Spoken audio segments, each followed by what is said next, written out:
बिस्मिल्लाहिर्रहमानिर्रहीम। शुरू अल्लाह के नाम से जो बड़ा मेहरबान नहायत रहम करने वाला है। फार्माकोग्नोलॉजी और first year pharmacy technician by doctor Maira Javed from Shahrukh Alam college of health sciences Multan. हम चैप्टर पढ़ रहे हैं हाइपर सेंसिटिविटी।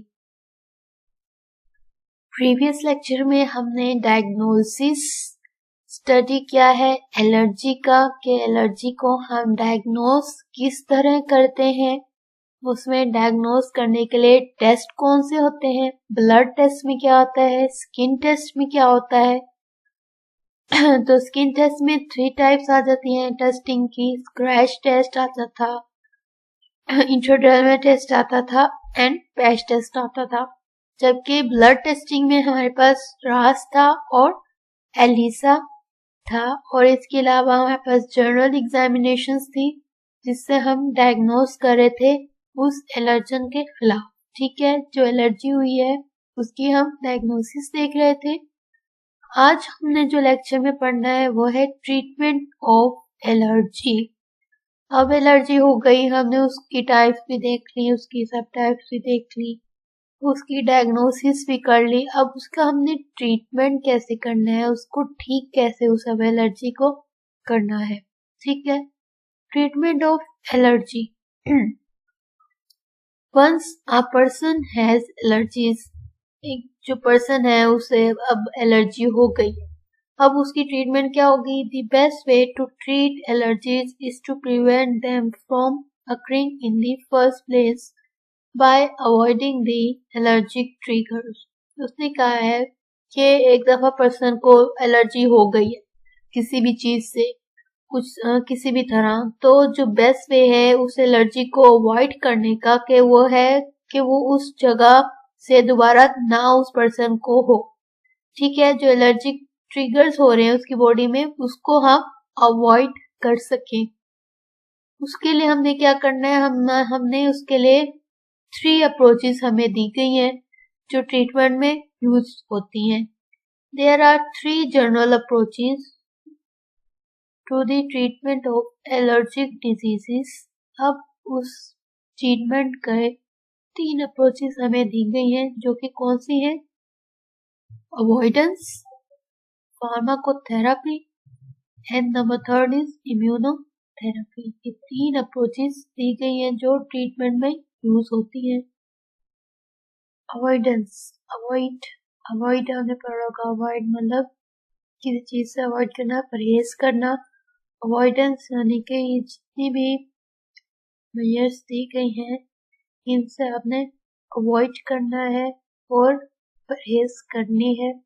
किस तरह परहेज करनी है आपने, wear a mask when mowing दी, यानी कि जब आप ग्रास काट रहे होते हो, मशीन चला रहे होते ग्रास पे, और हाउस क्लीनिंग या फिर घर की सफाई कर रहे हैं तो हमने मास्क पहनना है।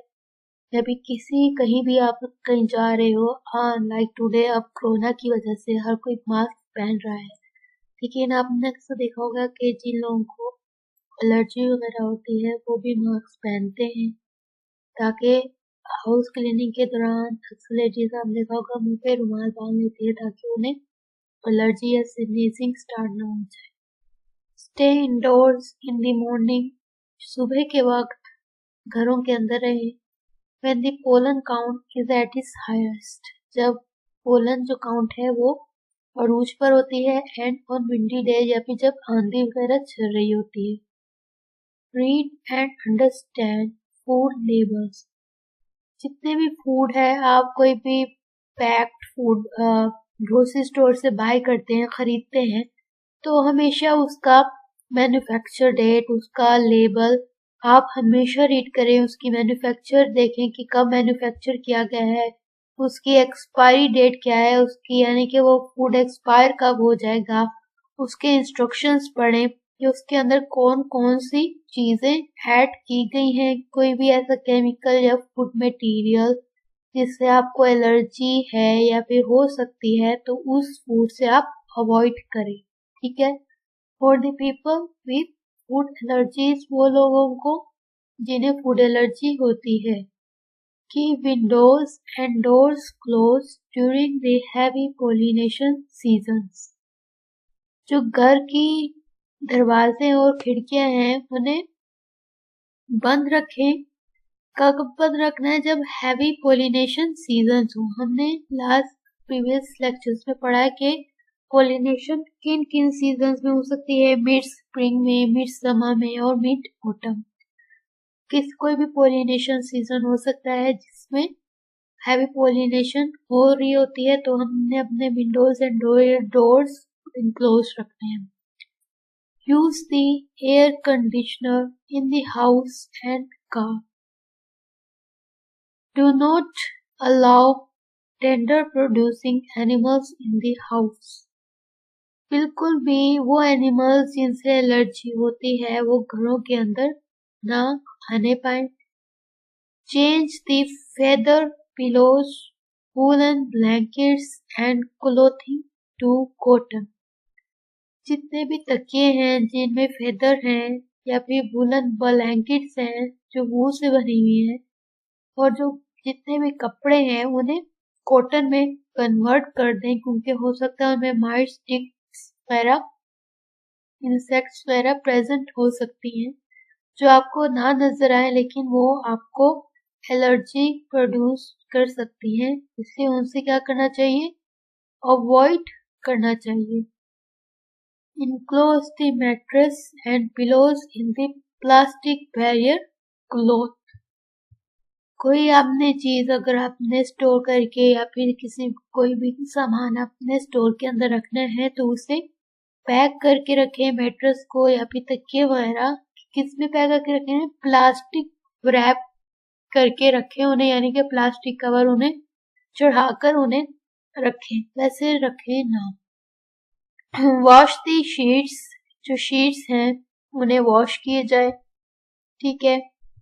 Wash sheets, mattress and blankets weekly में इन हॉट वाटर। कोई भी शीट्स हैं, मैट्रेस हो गया या फिर ब्लैंकेट्स हो गए, यानी कि जो पिलोस वगैरह के ऊपर हम चादर बेडशीट्स कह लें जो चढ़ाते हैं, उन्हें वीक में एक दफा धोना जरूर चाहिए। किसमें? हॉट वाटर के अंदर। रिमूव दी कारपेट्स। जो कारपेट्स हैं घरों के अंदर कालीन बिछे होते हैं जो कि अक्सर एलर्जी रिएक्शन बनने का सबब बनते हैं। लोगों को अक्सर लोगों को डस्ट एलर्जी होती है, वो कारपेट्स वगैरह के थ्रू ही वो लोग इनहेल कर रहे होते हैं। तो जो कारपेट्स है उन्हें रिमूव करना चाहिए। अगर किसी पर्सन को डस्ट एलर्जी है तो ये पॉइंट्स हैं जिन्हें हमें अवॉइड करना चाहिए। Now we see at the next treatment which is pharmacotherapy, यानी कि मेडिकेशन थेरेपी। फार्माकोथेरेपी क्या है? Medication therapy. इसमें हम लेते हैं, मेडिसिन यूज करते हैं। When avoidance or control of an allergen is not possible, medications may be necessary. जब आपने अवॉइडेंस यानी कि आपने अवॉइडेंस के सारे इंस्ट्रक्शंस फॉलो किए हैं, अपने खिड़की, दरवाजे, कारपेट्स, मैट्रेस, ब्लैंकेट, इन सब का ध्यान रखा है कि इनसे आपको किसी भी किस्म की एलर्जी रिएक्शन ना हो सके, लेकिन वो कंट्रोल नहीं हो रही। इन सब चीज़ों से एहतियात करने के बावजूद भी तो जो डॉक्टर है वो आपको किस पे कन्वर्ट कर देगा? क्या आपको देना स्टार्ट कर देगा? मेडिकेशंस। तो वो आपको दवाई की तरफ ले आएगा। बेहतर है कि आप खुद ही पहले इन सब चीज़ों से अवॉइड करें। अगर फिर भी वो आपसे नहीं कंट्रोल हो रही एलर्जी, तो आप डॉक्टर से रजू करेंगे और मेडिकेशंस लेंगे। Common allergy medications are. Common जो एलर्जी मेडिकेशंस प्रिस्क्राइब की जाती हैं वो कौन सी होती हैं? एंटीहिस्टामिन मेडिसिन्स सबसे पहले आ जाती हैं। एंटीहिस्टामिन मेडिसिन्स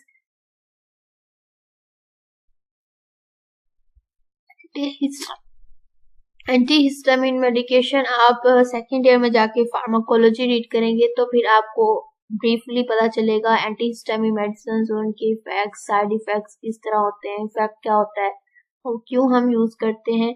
लेकिन जो मोस्ट प्रोबेबली एंटीहिस्टामिन मेडिसिन हैं ये एलर्जी रिएक्शन को हम कंट्रोल करने के लिए पेशेंट को देते हैं। एंटीहिस्टामिन मेडिसिन में हमारे पास दो तरह की जनरेशन मेडिसिन होती हैं, एक फर्स्ट जनरेशन मेडिसिन है, दूसरी सेकेंड जनरेशन मेडिसिन हैं। Drugs that block the action of histamine, वो ड्रग्स जो हिस्टामिन की यानी कि जो एलर्जी रिएक्शन बॉडी में प्रोड्यूस हो रहा है, हमने सेंसिटिविटी की टाइप्स पढ़ी थी, type 1, type 2, type 3 and type 4, ठीक है।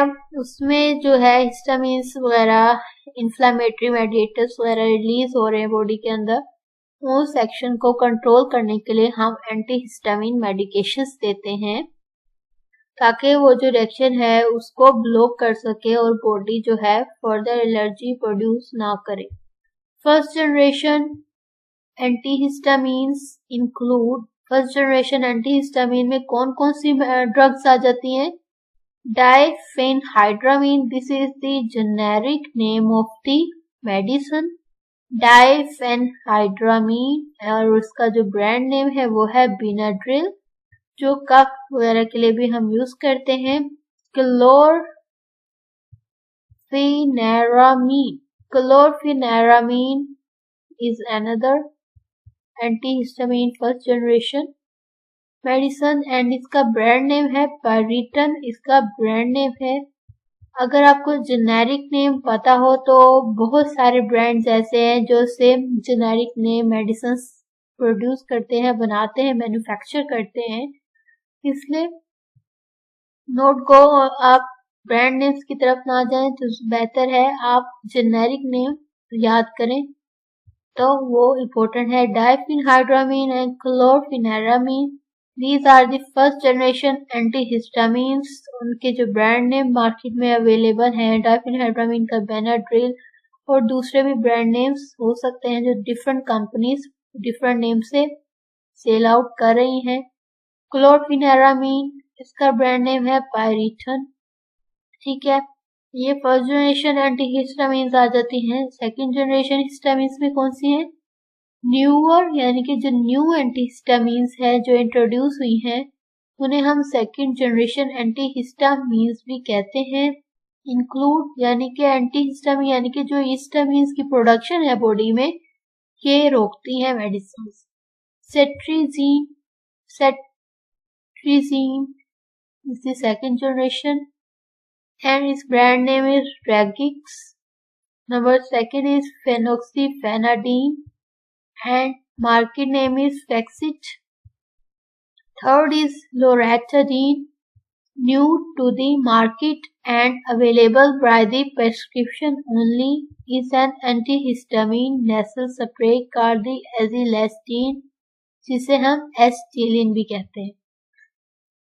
कौन सी सेकेंड जनरेशन एंटीहिस्टामिन्स है? सेचिरिजीन, फेक्सोफेनाडीन एंड लोराटाडीन। जो लोराटाडीन है ये न्यू है, मार्केट में इंट्रोड्यूस हुई, जो सिर्फ प्रेस्क्रिप्शन पे लिखा होगा तो ही मार्केट से अवेलेबल होगी, जो किस फॉर्म में अवेलेबल है? नेसल स्प्रे की फॉर्म में मार्केट में अवेलेबल है, जिसे हम एस्टिलिन भी कहते हैं। These are the antihistamines medication, first generation antihistamines and second generation antihistamines. Leukotrienes inhibitor, जो एंटीहिस्टामिन मेडिकेशन थी वो हिस्टामिन की प्रोडक्शन को रोक रही थी जिससे एलर्जी रिएक्शन कम हो रहे थे। और ल्यूकोट्राइन इनहिबिटर्स में कौन से होती है, यानी कि जो इन्फ्लामेटरी मेडिएटर है ल्यूकोट्राइन, उसकी बॉडी के अंदर इसके रिएक्शन को इनहिबिट करने के लिए, खत्म करने के लिए हम कौन सी मेडिसिन यूज करते हैं, कौन सी ड्रग यूज करते हैं? मोन्टेलुकास्ट हम मेडिसिन यूज करते हैं, जो कि एंटी का मतलब है ल्यूकोट्राइन मेडिकेशन, एंटी यानी कि जो ल्यूकोट्राइन है इसके इफेक्ट को ये वाली जो मेडिसिन है मोन्टेलुकास्ट ये इनहिबिट करती है, उसके एक्शन को बॉडी के अंदर, और जो एलर्जी रिएक्शन ल्यूकोट्राइन की वजह से बॉडी में हो रहा है उसको इनहिबिट करती है, खत्म करती है, रोकती है।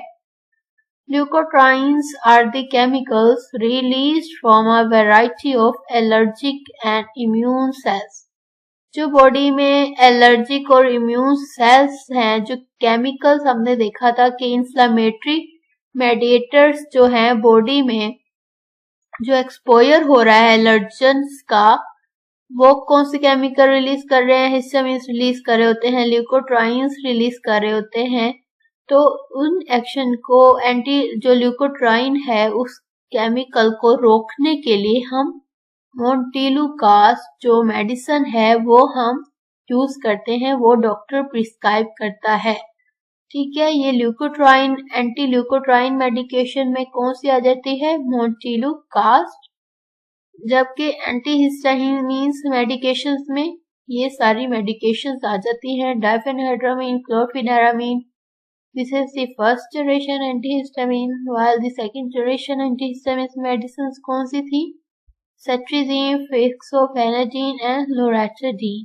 ठीक है, ये हिस्टामिन जो केमिकल है जो एलर्जी रिएक्शन में प्रोड्यूस हो रहा होता है, केमिकल रिलीज होता है, उसके एक्शन को स्टॉप करता है।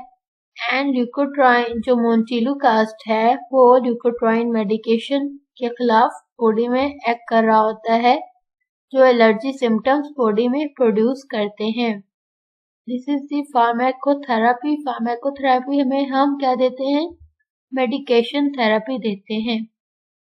Number third is immunotherapy. Immunotherapy हम किस तरह कर रहे हैं और इम्यूनोथेरेपी क्या होता है? व्हेन अवॉइडेंस, जब आपने हर चीज अवॉइड की है ताकि एलर्जी ना हो, या फिर इन्वायरमेंटल कंट्रोल मेजर्स लिए हैं, यानी कि इन्वायरमेंट चेंज होता है, स्मोक जैसे नाउअडेज अपीयर हुई थी वेदर में, स्मोक या फिर डस्ट वगैरह एलर्जी, या फिर ऐसा एरिया जहाँ पे आप काम कर रहे हैं वहां पे इन्वायरमेंट ऐसा है जिससे आपको एलर्जी हो रही है, आपने उसको अवॉइड किया है एंड मेडिकेशंस आपने ली हैं वो काम करना छोड़ गई हैं and medications fail to control allergy symptoms.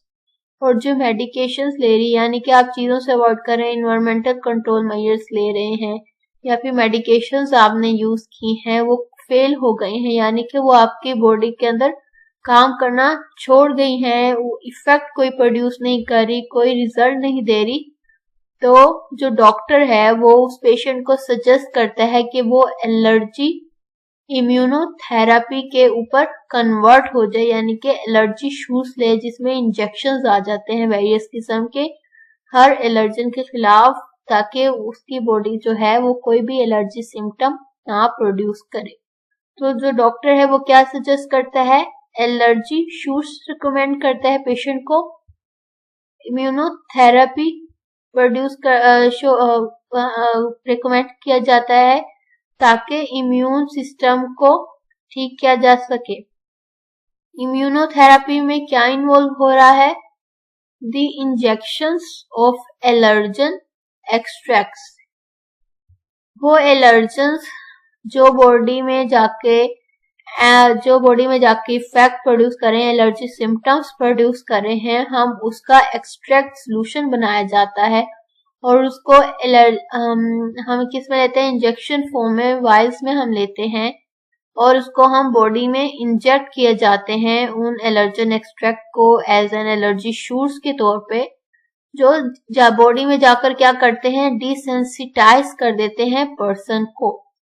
Desensitise का यहाँ पे क्या मतलब है? डिसेंसिटाइज मतलब जिस्म के अंदर उस जो एलर्जन है उसकी जो एलर्जी सिम्टम्स प्रोड्यूस कर रहा है वो उसकी जो इफेक्टिवनेस है उसको खत्म कर देते हैं, जो बॉडी है उसको डिसेंसिटाइज कर देते हैं उस एलर्जन के खिलाफ, यानी कि जो बॉडी है जो पहले एलर्जिक थी उस एलर्जन के खिलाफ वो अब बॉडी जो है उस एलर्जन के खिलाफ बिल्कुल भी रेस्पॉन्स शो नहीं करेगी। डिसेंसिटाइज यानी कि कोई चीज, यानी कि पहले आप किसी चीज से सेंसिटिव थे, वो आपके बॉडी में सेंसिटिविटी यानी कि आपको हार्म कर रही थी, नुकसान पहुंचा रही थी। लेकिन जब आपने एलर्जन शूट्स लिए हैं, एलर्जी शूट्स लिए हैं, तो जो आपकी बॉडी है वो किसी भी किस्म का कोई एलर्जी रिस्पॉन्स शो नहीं करेगी, कोई भी किसी भी किस्म का रिस्पॉन्स नहीं शो करेगी, किसी भी किस्म का सिम्टम नहीं देगी कि इससे आपको एलर्जी होगी। ठीक है, जो इम्यून एलर्जी शूट से क्या होता है, बॉडी जो है वो डिसेंसिटाइज उस एलर्जन के खिलाफ कर दी जाती है, जिससे जो बॉडी है वो किसी भी किस्म का सिम्टम नहीं देती। ड्यूरेशन ऑफ थेरेपी, अब जो हमने एलर्जी शूट दिया है पेशेंट को, उसकी ड्यूरेशन क्या होनी चाहिए, यानी कि कितने हम पीरियड तक वो एलर्जी शूट देंगे, ताकि वो जो बॉडी है जो एंटीबॉडीज प्रोड्यूस कर रही है एलर्जन के खिलाफ और सिम्टम्स दे रही है हमें, तो वो कब जाकर डिसेंसिटाइज होगी, यानी कि जो बॉडी है वो कब तक जाकर उस एलर्जन के खिलाफ डिसेंसिटाइज होगी, यानी कि कोई रेस्पॉन्स नहीं शो करेगी। ड्यूरेशन कितना होना चाहिए? Typically the treatment begins with the injections of solution of allergen given 1 to 5 times a week with the strength gradually increasing। यहाँ पे ड्यूरेशन जो है वो बहुत ज्यादा ड्यूरेशन पीरियड है और इंजेक्शन भी वीक में एक दफा नहीं बल्कि 1 से 5 दफा लगना है। वो पर्सन जिनकी एलर्जी ना ही मेडिकेशन से रुक रही हो, ना ही अवॉइड चीजें करने से रुक रही हो, या ना ही इन्वायरमेंटल कंट्रोल फैक्टर्स लेने से रुक रही हो, यानी कि जो एलर्जी है वो वेयर हो जाए, आपके लिए खत्म करना नामुमकिन हो जाए। इस वजह से हम क्या देंगे, एलर्जी शूट्स देंगे। और उनका पीरियड कितना होता है, हम हफ्ते में कितनी दफा दे सकते हैं पेशेंट को? 1 से 5 दफा हम उस पेशेंट के अंदर जो इंजेक्शन है, जो सोल्यूशन है, मटेरियल है उस एलर्जन के खिलाफ, वो हम 1 से 5 दफा उस हफ्ते में उस पेशेंट को इंजेक्ट करेंगे। और उसकी जो स्ट्रेंथ है इंजेक्शन की, यानी कि पहले 0.1 ml हमने इंजेक्ट किया, फिर 0.2 लेंगे, 0.3, इस तरह जो हम उसकी स्ट्रेंथ है वो आहिस्ता आहिस्ता इंक्रीज करते जाएंगे, उसकी जो डोजेज है वो इंक्रीज करते जाएंगे। It usually takes about 3 to 4 years for the patient to be free of symptoms। देखिए ना, यहाँ पे उन्होंने बताया कि कितना लॉन्ग पीरियड चल रहा है यहाँ पे एलर्जी शूट्स का, ताकि वो जो सिम्टम्स हैं बॉडी में प्रोड्यूस हो रहे हैं उसको हम खत्म कर सकें। और इसका पीरियड कितने दिनों नहीं महीनों बल्कि साल चलता है, वो है 3 से 4 साल लगते हैं। एलर्जी शूट्स हम देते रहते हैं, वो भी वीक में 1 से 5 दफा पेशेंट को, ताकि जितने भी उसमें सिम्टम्स हैं उस एलर्जी के खिलाफ उन्हें खत्म किया जा सके।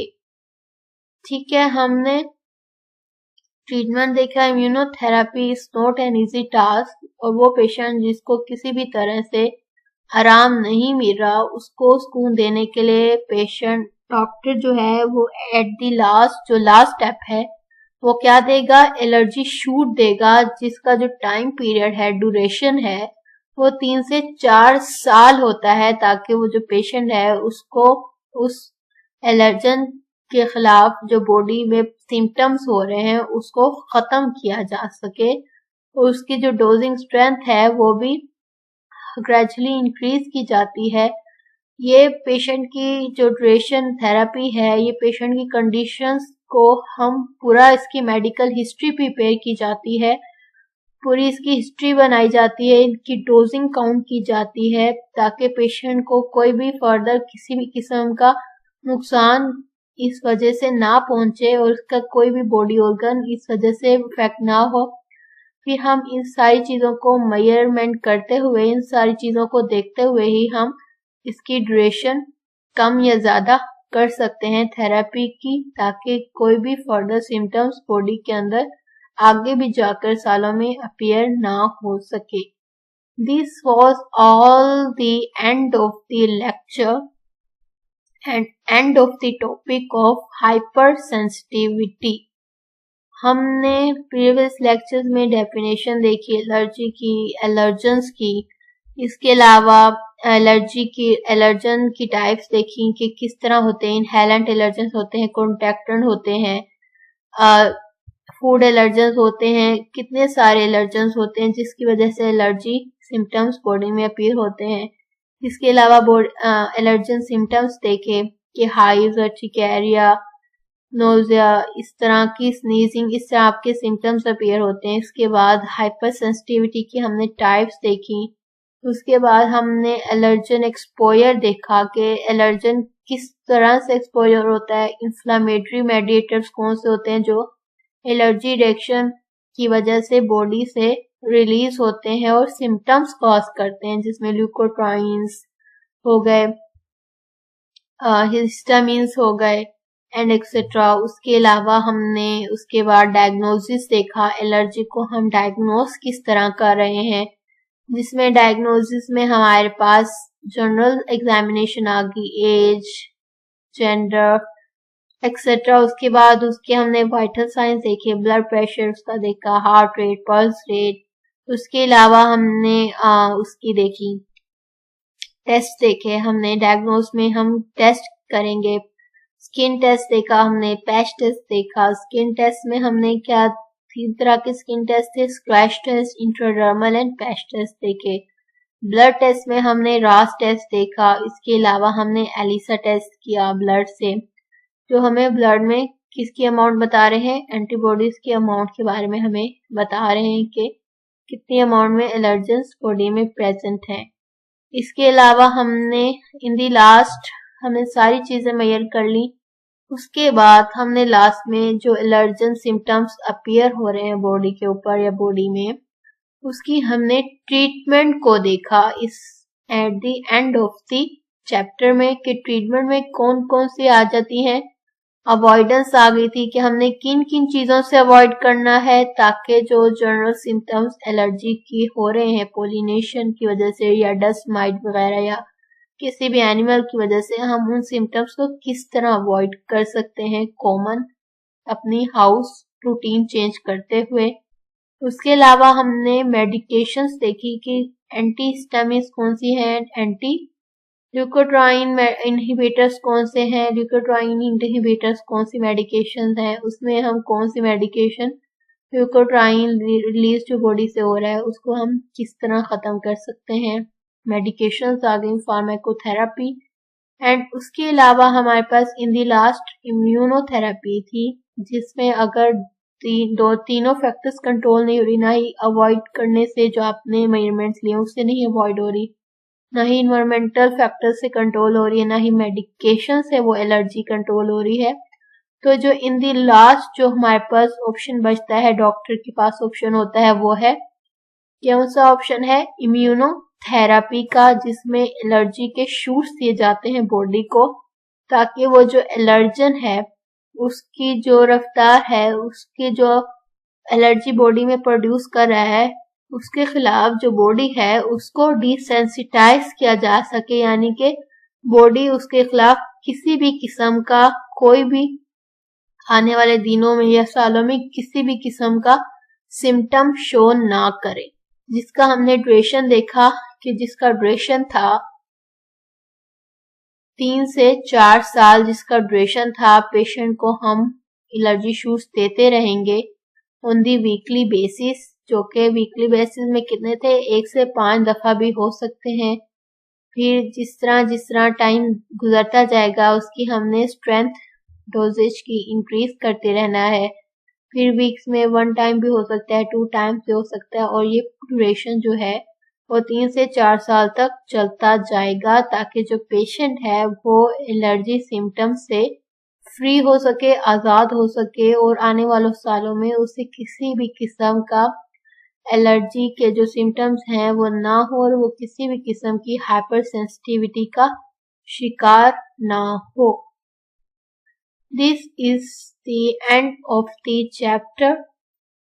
See you with another topic of the lecture. Thank you so much.